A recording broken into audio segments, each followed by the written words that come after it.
Spray করবো, করে ওই আলুটাকে আলাদা করে হারভেস্ট করবো, ঠান্ডায় রাখবো, তারপর ওটাকে বোরন সলিউশনে 2% বোরন সোয়াগা পাওয়া যায়, সোয়াগা গরম জলে গুলে অথবা নর্মাল বোরিক অ্যাসিড 2% সলিউশনে চুবিয়ে শুকিয়ে রেখে দেবো। এটা আমি গোটা জোরটার জন্য বলি।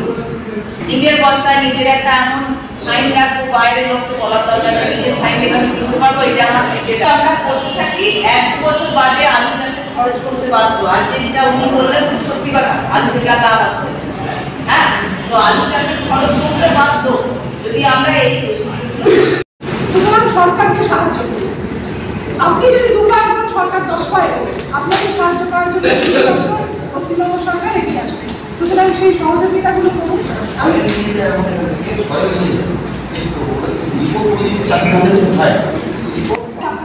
এটা হচ্ছে গোটা ডিস্ট্রিক্টের একটা গ্যাপ, গোটা ডিস্ট্রিক্টের একটা গ্যাপ।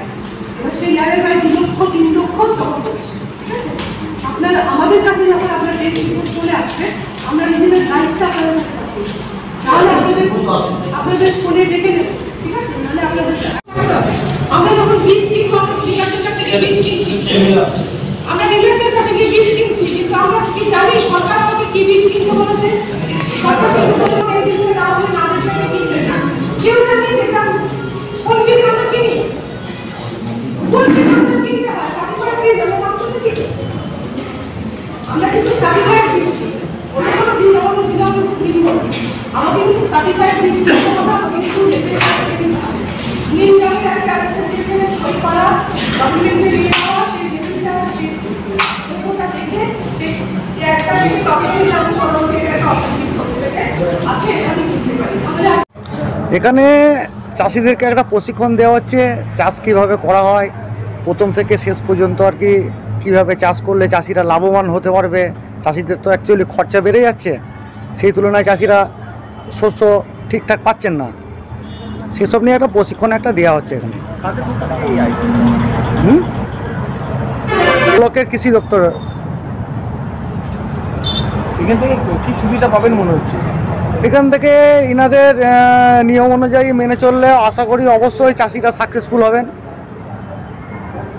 এতে কি মনে হচ্ছে আপনারা লাভ দেখতে পাবেন? হ্যাঁ হ্যাঁ, অবশ্যই অবশ্যই।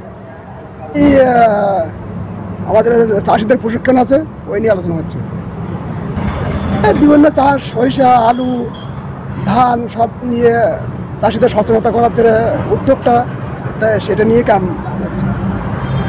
এখান থেকে কি বলা হচ্ছে চাষিদের উদ্দেশ্যে, যে প্রশিক্ষণটা দিচ্ছে কীভাবে দিচ্ছে? চাষের প্রথম বীজ লাগানো, শোধন বীজ বা চাষের পদ্ধতি, কোন সময় কোন সার স্প্রে করতে হবে, বীজ স্প্রে করতে হবে, এগুলো নিয়েই এটা হবেন আপনারা? অবশ্যই যা আছে উপর থেকে আমাদের চাষিদের দিচ্ছে, সেগুলো তো আমাদের পালন করলে চাষিদেরই লাভ হবে আশা করা যায়। এটা অন্যায়, এটা অন্যায়। রাতের বেলা, রাতের অন্ধকারে কেউ কেউ খড়ের মাথায় আগুন দিয়ে চলে আসছে, এগুলো ধরাও সম্ভব হচ্ছে না। এগুলো সবার সচেতন হওয়া উচিত বলে আমি মনে করি।